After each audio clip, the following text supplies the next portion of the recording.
Doutor, meu filho só tirava 9, 10 na escola. Agora tira 5 ou 6 no máximo e não quer ir mais para a aula. Doutor Marco Antônio, seu pediatra de bolso, vai te esclarecer. Se nesse momento seu filho ou sua filha está passando por essa situação, por favor, investigue.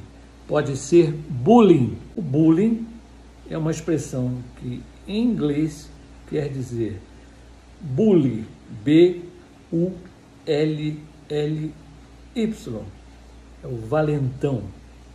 I-N-G, ing, quer dizer ação. Então, bullying significa a ação do valentão. Bullying pode acontecer em qualquer ambiente, em quase todas as idades.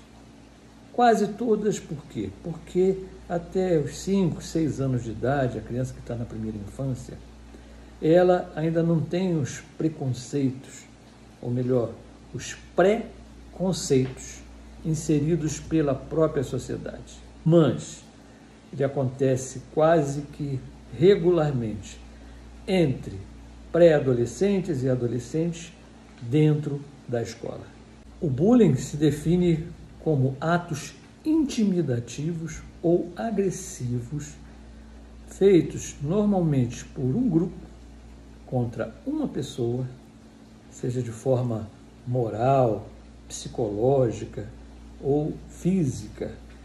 Então, esses atos são praticados normalmente por um grupo contra um indivíduo, só que considera-se bullying quando isso é feito de forma repetitiva. Bem, esse alvo do bullying, ele começa a ter problemas comportamentais. Primeiro, a perda da autoestima. Ele ou ela, que sempre foi considerado o melhor aluno ou a melhor aluna da turma, de repente começa a decair, de repente começa a tirar notas ruins e não ser mais o exemplo como era considerado há pouco tempo atrás. Bem, agora ele não quer ir mais para a escola. Por quê? Porque aquele brilho que ele tinha, aquele que era considerado, o melhor ou a melhor aluna da turma, de repente caiu tanto. E muita gente não sabe o porquê, muitos professores até não entendem por que está acontecendo aquilo, porque desconhecem o que está acontecendo ali dentro daquela cabecinha. Logo, logo, ele estará com quadros de ansiedade, podendo chegar à depressão e até a síndrome do pânico. É complicado. E continua estudando do mesmo jeito, continua inteligente do mesmo jeito, mas a única preocupação dele é chegar no dia seguinte na escola e começar a levar empurrões, cascudos e agressões mesmo mais pesadas. Além disso, ele pode ser chamado por apelidos que ele não gosta. Quer dizer, o aluno bonzão agora é o saco de pancada. Com isso, muitas mães, no afã de protegê-los, o que é que elas fazem? Vão tirar ele da escola. E aí, às vezes, num período de 1, 2 anos, mudam 2, 3, 4, até 5 vezes de escola. E no final, o que acontece? Os problemas continuam, infelizmente. Mas por que nada adiantou? Trocou de bairro, trocou de escola e os problemas continuam. Por quê? Os participantes daquela festa, entre aspas, mudaram. Mas o alvo continua sendo o mesmo. Mas por que, doutor? Por que o alvo é meu filho ou minha filha? Por que escolheram ele ou ela para fazer isso? Não consigo entender. Vou tentar te explicar. Porém, eu posso dizer com conhecimento de causa que há 5 ou 6 décadas atrás, quando os xingamentos, as agressões, as ameaças, os apelidos aconteciam, tudo era resolvido após a aula, como se dizia, na mão. Então, os dois acabavam se engalfinhando. Os dois que eu estou dizendo, porque um era de um grupo, mas ele normalmente era o chefe daquele grupo. Ou ele brigava, ou ele mandava alguém brigar no lugar dele contra esse indivíduo que estava sendo ridicularizado. Acontece que, após essa briga, que era assistida por uma plateia enorme, tá? E todo mundo, uns torcendo para um lado, outros torcendo para outro, normalmente, quando a briga acabava, e tudo acabava resolvido naquele momento. E não foram poucas as vezes que a gente via essa briga, acabava a briga, e dentro de alguns dias os dois acabavam se tornando os melhores amigos, muitas vezes para a vida inteira. A questão é o seguinte: o tempo mudou, a sociedade mudou, a cobrança hoje é muito grande, onde você estiver e a hora que for. Mais recentemente, nós temos inclusive o cyberbullying, que nada mais é do que o bullying utilizando-se das redes sociais para calar, intimidar, ridicularizar, ou como se diz hoje em dia, para cancelar aquele determinado indivíduo. Como eu disse, há 5, 6 décadas atrás isso já existia, sem um nome em inglês, mas sempre existiu o quê? O lado que batia, o lado que apanhava, por motivos fúteis, esse aqui querendo ridicularizar o de cá, muitas vezes por apelidos. Então, aqueles que eram mais gordinhos do que a maioria, eram chamados de baleia, de rolha de poço. Se fosse o contrário, fosse muito magro, de filé de borboleta. As meninas muito magras e muito altas eram chamadas de Olívia Palito. Para quem não conhece, é um personagem, um eterno personagem da namorada do marinheiro Popeye. Uma coisa é certa, o apelido, até hoje, ele só pega quando a pessoa se zanga, quando ela se aborrece, quando ela não aceita aquele apelido.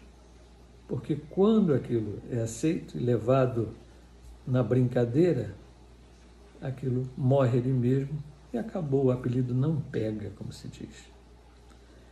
Mas as coisas mudaram, como eu disse ainda há pouco. A cobrança hoje é diária, é onde quer que você esteja. Estão sempre te vigiando, querendo buscar alguma coisa, às vezes por não ter o que fazer, fica buscando no outro alguma coisa para implicar, para poder ficar realmente enchendo o saco. Bem, eu vou dar alguns exemplos. É o saudoso Jô Soares. O Jô Soares sempre utilizou o gordo como propaganda. Quantas e quantas peças de teatro de sucesso em todo o Brasil e que colocava lá o gordo no nome da peça. Quantos programas de televisão que ele fez durante décadas, com enorme sucesso, sempre dizendo viva o gordo e abaixo o regime. Quer dizer, ele sempre colocou o gordo para chamar atenção do lado positivo. Existe um irreverente Serginho Malandro, que sempre incorporou essa situação do malandro como não sendo uma ofensa. E ele é conhecidíssimo em todo o Brasil. Bem, eles teriam sucesso com qualquer nome, mas preferiram utilizar os apelidos em causa própria. Agora, como eu disse antes, as coisas mudaram. A cobrança é diária. A cobrança é onde você estiver. Então, as crianças e adolescentes que ainda estão em formação do seu caráter, da sua moral, então eles ficam às vezes muito, muito tocados, muito prejudicados por causa das ofensas, das ameaças, dos apelidos e mesmo das agressões. E o que fazemos então? Cruzamos os braços, deixa para lá? Não. Nós temos que agir. Agir de que forma? Bem, o que continua acontecendo? Um de um lado sofrendo, os outros agredindo, rindo, debochando, e um grupo, às vezes, assistindo aquilo ali, fingindo que não está nem aí. São os chamados isentões. Mas qual é a razão disso? Bem, esse grupo, ele normalmente oprime, ele normalmente machuca, porque ele se considera o ideal, como se diz, a última Coca-Cola do deserto, eles se consideram. Então, eles querem incluir aquelas pessoas que não são iguais a ele, que fiquem iguais a eles. Ou melhor, eu acho que não, eles não querem isso não. Eles querem mostrar que aquela pessoa é diferente deles, que aquela pessoa não pode participar do grupo deles. Por quê? Porque são diferentes no comportamento, porque são diferentes no pensamento, porque são diferentes, às vezes, no biotipo. Então, eles pegam essas diferenças, tá? E fazem com que aquele que está sofrendo continue a sofrer e aquele que está ao seu lado, ali do lado dos opressores, né, dos algozes, que fiquem rindo, debochando o tempo inteiro. E o que a gente deve fazer?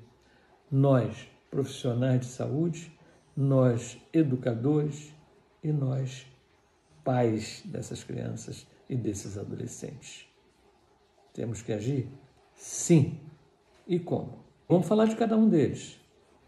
As escolas, os educadores, como é que eles devem agir com esse grupo que está realmente perturbando a ordem? Primeira coisa é chamar individualmente a cada um deles, ver o que está acontecendo, chamar os seus pais à escola, explicar o que está acontecendo e colocar pontos inegociáveis. Bem, aqui tem que andar assim, assim, assado não pode. Então isso aqui tem que ser o comportamento de quem quiser continuar estudando nessa escola. Chamou a primeira vez, conversou com os pais, não está adiantando? Meu Deus do céu, não precisa nem falar, né? Vocês não vão fazer mais parte dessa escola, ponto, acabou. Então, o comportamento continua não condizente com as normas escolares, desligue-o da escola. Agora, um recado aqui aos pais irresponsáveis. Eu falei os pais e responsáveis. Não falei pais irresponsáveis, porque eles também existem. Pais irresponsáveis são aqueles que acham que a escola é o local que deve ensinar os seus filhos a se comportarem. A escola é para ensinar português, matemática, ciências, inglês, qualquer outra matéria escolar. Aprendizado de comportamento é dentro de casa, sim, senhor. É importantíssimo que os pais se comportem de maneira que seus filhos não sejam agressores e nem agredidos. E isso começa muito cedo. No caso da criança ou adolescente que está sofrendo bullying, os pais devem se colocar a seu lado, com muito carinho, com muita atenção, com muito amor, dizendo que eu estou do seu lado, filho, para sempre. Aqui você vai ter os seus melhores amigos sempre. No caso, pai e mãe ou aqueles que o substituem. É tão importante isso que a formação desse caráter ele vai se dar sempre por exemplificações. E digam a eles o seguinte: se eles estão se sentindo diminuídos porque não fazem parte daquele grupo, eles devem se sentir justamente o contrário, porque eles foram selecionados a não integrar aquele grupo. Aos pais daqueles que estão agredindo, aqueles causadores do bullying, por favor, não os abandone. Abrace-os com carinho. Digam a eles, muitas vezes, se for o caso, peçam perdão pelos erros que vocês cometeram. Deem a mão à palmatória. Digam a eles que vocês estão juntos deles, mas que eles se modifiquem o mais rápido possível. Peçam perdão porque vocês não deram um bom exemplo dentro de casa, ou muitas vezes deram mau exemplo dentro de casa. E se vocês não os corrigirem, com certeza a sociedade irá corrigi-los.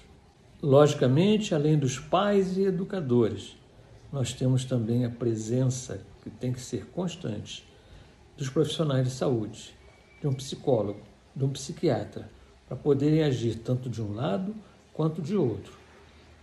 Visando o quê? Visando acabar com esse terrível sofrimento chamado bullying. Quer tirar uma dúvida? Estou aqui para isso.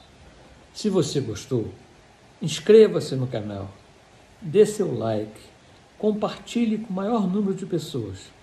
Só assim o YouTube vai entender de que isso é uma coisa importante para enviar para muita gente. E eu creio que tenha sido realmente importante. Tchau, tchau.